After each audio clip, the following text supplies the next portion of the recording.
Okay, wait, I messed up my framing so that I could, yeah, there we go, film the squirrels outside my window. Hey everyone, Marissa here and welcome back to another video. Today we're going to be doing my October roundup. Starting off with a content roundup, the first video that I uploaded in October was my September roundup. It was a longer video, mainly because I did a lot of life checking in with you, probably more than I normally do in a roundup video, but I wanted to just kind of let you all know what I've been up to this year, some feelings about creativity and the channel going forward, etc. I also had a boatload of favorites, so if for some reason you have not yet watched that video, please feel free to check out the description box below. I will link it and everything else that I mentioned in this video down in the description box. The second video I uploaded in October was a vlog, which is a slightly less common format of video here on my channel at least, in which I relaunched my Etsy shop. I did spend most of my October working on relaunching the shop, rewriting website copy, creating new listings, stressing that my products wouldn't get here on time for the opening, and I filmed as much of the process as I could in that vlog. So thank you to those of you who did watch it, and thank you to everyone who has checked out the shop and or our Instagram page.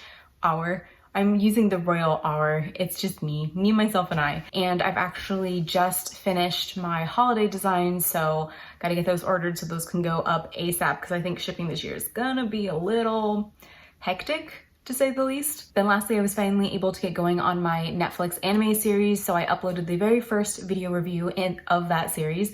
It was on the 7 Deadly Sins, and I talked a little bit about my general thoughts and then a few like thematic discussions as well. If you're at all familiar with my Year of Miyazaki reviews, I basically took that exact same review structure and just applied it to this new challenge. So I'm going to be talking plot summaries, some spoiler-free thoughts, and then I'll get into a more in-depth review and like thematic discussion. So if that interests you at all, the next video that will be going up in that series is on Aiko Incarnation, and I have actually already watched and filmed that review, so very excited to finish editing it and get it up into the viewing world. I don't know why I had to say that so weirdly. As for life updates, I don't actually have a whole lot to share because, as I mentioned, a huge chunk of my month was literally just spent on Etsy. So I have really been enjoying that whole process. It is kind of stressful, waiting for orders and just hoping that people will like somehow find my shop and just doing the best that I personally can to promote without obviously paying to like run ads on Instagram or something. I will say that I definitely did get a little overexcited and definitely like over-ordered my postcard stock. So if you still want Halloween or fall themed postcards, I have too many of them now. So again, shop linked in the description box below. But the other thing that really surprised me about the whole experience is that my monarch stickers, not doing well at all. The oak branch sticker, this guy, which I honestly thought would not do very well, is the best selling sticker in the shop at the moment. Granted, I only have 2, but this is selling way more than the monarch sticker, so go figure. Literally these squirrels. I don't,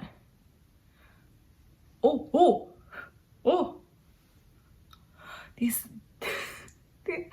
squirrels, man. Kind of Etsy related, but also just in regards to my art in general. I went through a bit of a weird patch in the middle of the month, which I guess I'm still kind of in the middle of, still figuring things out. I've always been relatively artistic, and I did take a few art classes growing up, and as part of my art history minor in college, I was able to take a few art classes, like art labs, though they did focus more on like basic applications of different art theory, if that makes sense. But aside from all that, I am not what I would consider a trained artist, especially not when it comes to digital art. I probably should at least take like a Skillshare class or something on Procreate, but I haven't even done that. I've just kind of jumped in and I'm flailing around and figuring it out as I go. All of this to say that I have never really stopped to consider like what my art style is. And it's honestly not something that I ever really thought about until this October, when I was just thinking about it 24/7 while I was starting to create holiday designs for the shop. Since early summer, when I decided that I did want to relaunch the shop,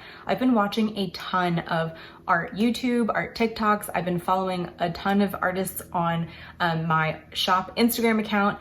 And while I've really enjoyed all of it, it's just kind of made me realize that like the people who are doing well, at least in like the social media space of art, have very distinct, very unique and consistent styles. And I don't I don't have that. I think part of that might just be that I don't spend that much just like free time in my sketchbook. I'm using a lot of quotations, but like I don't just like sit down and sketch and like practice draw. If I am able to carve out time to make art, I typically am trying to end up with something nice and polished and like finished. It's made me very confused having this realization that I don't have one distinct style. It's not something that I find necessarily distressing, which is good. Like it's not giving me imposter syndrome or anything like that yet, I should caveat, but it has just made me feel like I need to practice more. Yeah, I definitely want to just spend more time going forward, just like sketching and practicing in my sketchbook. I think if you follow the channel Frannerd, she has the concept of like a messy sketchbook. So rather than something that you are creating like nice, beautiful finished works in it, it's just something that you can play in and like sketch in and just be messy and creative. So I think I need to do something a little bit like that. Whilst thinking about all this, I did actually come up with a art challenge for myself for 2022. So I'm not going to talk about it yet. I'll talk about it either end of December or beginning of January, but I'm very excited by the idea.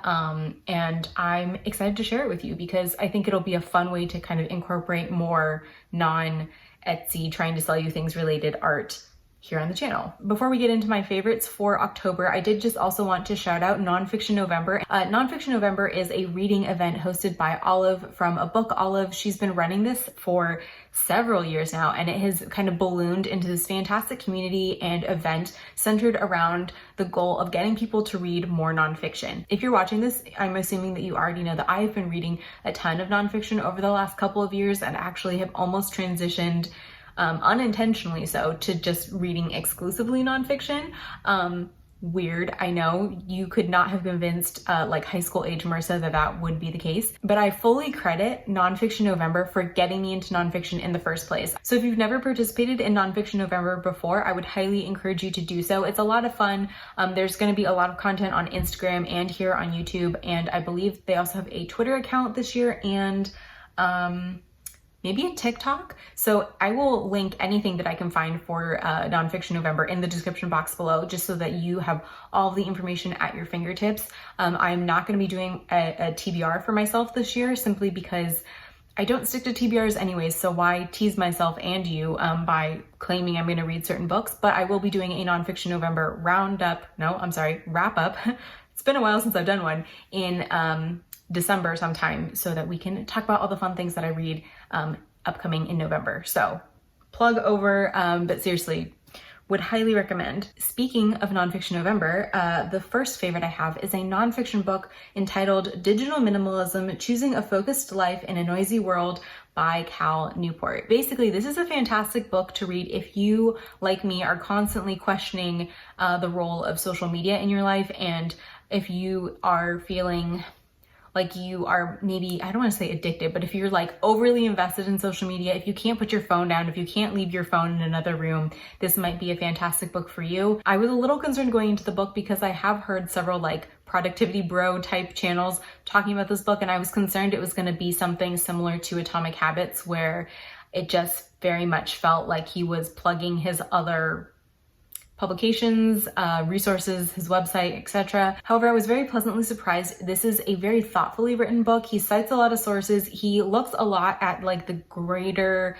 cultural implications of our digital lives and social media in particular, and offers some like small, very basic practices that you can do to kind of help reduce the digital clutter in your life. And I just thought it was very, very well done and still enjoyable as an audiobook too. I do have a few app and game favorites. The first of which is, of course, Animal Crossing New Horizons, which I have been playing on my trusty Switch.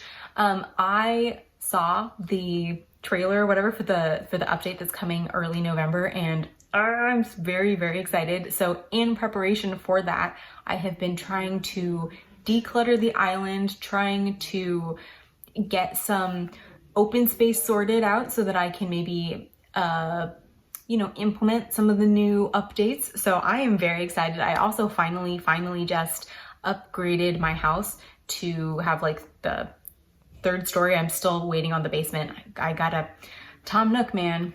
very, very expensive housing prices. I basically have created it to look like Kiki's like little attic apartment in Kiki's delivery service, and it's everything I ever could have wanted in my Animal Crossing house. So very hyped on that at the moment. An app I wanted to mention is called Aloe Bud, which describes itself as a self-care pocket companion. And this is basically along the lines of digital minimalism. This would be akin to like making your notifications healthy for you, if that makes sense. So basically what you can do in this app is set a couple of different self-care reminders that will go off every day, every work day, or just specific days of the week.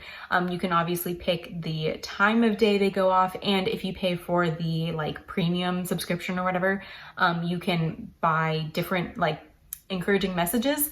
I think I only have access to the basic messages as a non-paying member. Some of the reminders I use are movement reminders to remind myself to like not lay in bed on the weekends, get up and do some yoga. I have a dinner reminder because I am notorious for coming home and forgetting that I'm hungry and like not remembering to eat dinner until 8:30, 9 o'clock. And then throughout the day, I have like breathe and like take a break reminders, just so that like as work is going and I'm in my email and I'm getting crazy, like I get a little ping and it goes, hey, take a breath, unclench your jaw. And I know that sounds lame maybe, but it's actually super, super helpful. And as a very high strung type A person, it does help to have something external reminding me to like, breathe and relax and it'll all be okay. So I would definitely suggest this app if you are either into self-care or you just feel like you might need a little extra help remembering to take a beat, take a minute. It is free, like I mentioned, but you can pay for extra features if you want. The other app I want to mention is called Seek by iNaturalist. Now, this is a fun app that my biology friends hooked me up with. Basically, I work at a biology firm, and in my off time, anytime I saw like a weird bug or plant or something I just didn't know what it was, I was taking pictures of them and then sending them to various friends and colleagues. And I think my one friend got tired of it because she told me about Seek. And basically what you can do with this app is just upload or take a picture with the app and it will identify the species for you. You also get a little catalog of like all the species you have identified. So that's been fun. My brother's in there as a Homo sapien, which just brought us too much joy in that moment. We both thought it was very funny. So if you, like me, are a wildlife curious individual, you might get a lot of use out of this app. And again, this one is 100% free. Kind of a random favorite for October is my new home office setup. Sometime at the beginning of October, I decided to rotate it. So when we initially moved in, my desk was basically up against the wall facing my bulletin board, which worked well enough. But then when we went through last winter, it felt so incredibly dark and kind of claustrophobic because I'm kind of in a corner over by my closet. So I really wanted to pivot the desk out so that I'm at least sort of facing the window, just so I get more natural light and I just don't feel like I'm literally staring at a wall. So I went ahead and did that. I shifted my bookshelves and I got a second little wire shelf for art supplies, which is great because they're not just like sitting in a box anymore. And I really, really like this setup. It wasn't that huge of a difference. I literally just like rotated everything about 90 degrees. The only downside is that I shoved my bed closer to the window to give myself like a more of a walkway in between the desk and the bed. And now these pictures are no longer centered over the bed. So I think maybe I'll just do something like here on the wall, which you cannot see, but make it more of like a gallery wall and like purposefully asymmetrical. But yeah, anyways, loving the home office setup. Actually, that reminds me, I made a desk workspace setup video, gosh, like 3 years ago, something like that, when I was still freelance. And that's one of the most viewed videos on my channel. I do think that a lot of those views were from early in the pandemic when people were searching for like, how can I set up my work from home situation? But if you guys would like to see an updated workspace tour, please let me know, because that's something I'm totally happy to do.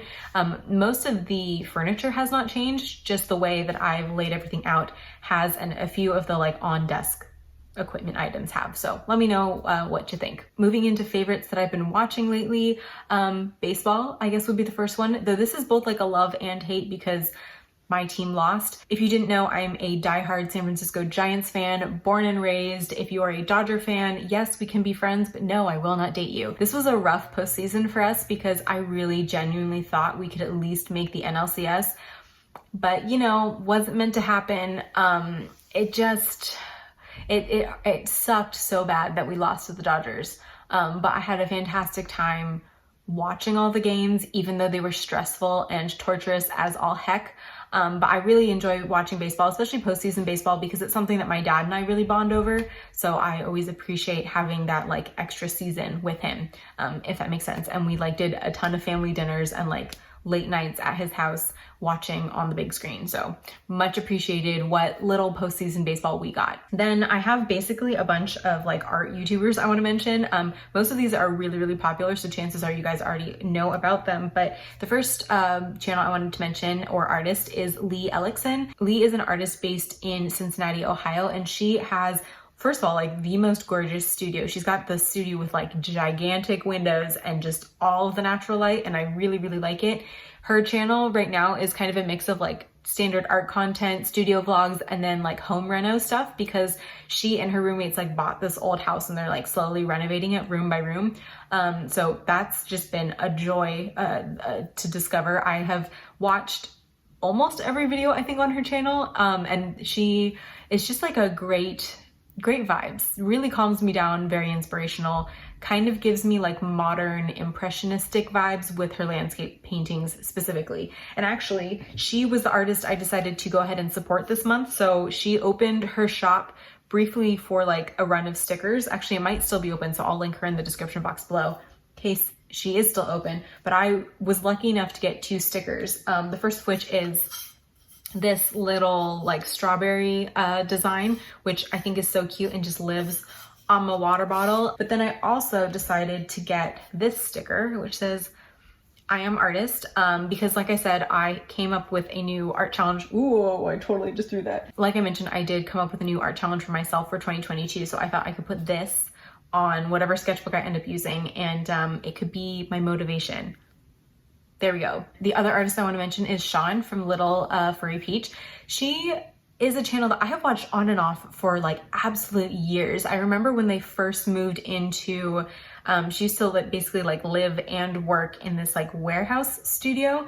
And I remember watching her move-in vlog. So it's been a very long time since I started watching her channel, but I really got into her mid-month this month, and again, just good positive vibes. I think her channel is really interesting because she does a lot of her own work, yes, but she also works a lot with like brands, and she also does just a lot of like creative direction outside of general illustration. So if you are all interested in being an illustrator, a creative professional, a creative designer, graphic designer, anything like that, I would totally check out her channel, because she does Q&As on almost every single video to try and give some like practical, helpful advice.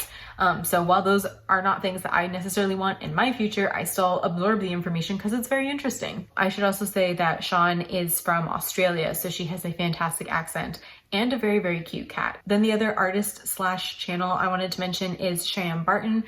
This is another channel I've watched on and off for a couple of years. I think I discovered her through her like studio apartment tour video. She's, I guess, technically an illustrator, but she prefers to just be called like a creator, because she does illustration, she does like crochet stuff. She I want to say is like an aspiring actress as well, because I know she talks about like auditions and callbacks and stuff in her vlogs. She also just presents as like the purest essence of every artsy hipster girl that I ever met in college. So I think that's probably why watching her channel kind of gives me this weird like sense of nostalgia, even though I haven't been watching her for that long. All right, so that is everything I wanted to share with you about my month of October 2021. I hope yours was good as well. And if you have, you know, if you're doing anything fun or you have any favorites you'd like to share with us, the royal community here, please feel free to leave me a comment down below. I always appreciate that. I'm definitely having a little bit of shame feelings right now around how terrible I am about commenting on other people's content when I watch it or read it or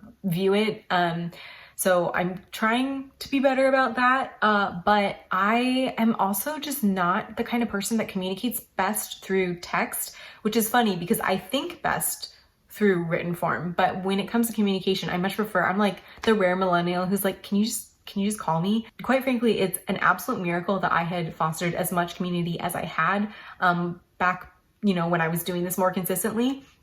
Because I am really just so bad at commenting back and you know, letting you all know that I am seeing you and I'm interacting with your stuff too. So I'm trying to get back into watching and remembering to comment every single time I like interact with something that you guys do. So patience with me, please. I'm sorry I'm so bad at it. Anyways, that's all I have for you today. Shout out to my brother's friends who came in while I was filming and definitely heard me doing my weird presenter voice. Thank you to all of you for watching. Shout out to my patrons. Thanks very much for the support, and I will hopefully see you all in the next video. Bye. I don't do that. Okay, bye.